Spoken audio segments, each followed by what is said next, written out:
In front of me is ASUS ROG Phone 9 and today I would like to show you how you can open apps in split screen view.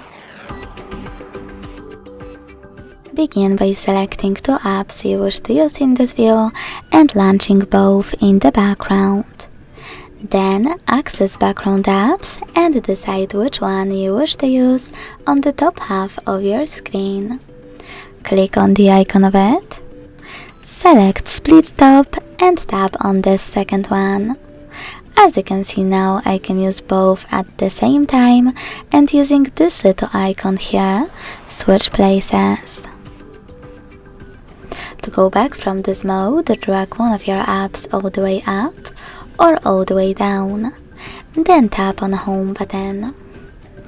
Thanks so much for watching. If you enjoyed this video, leave a like, comment and subscribe. Bye!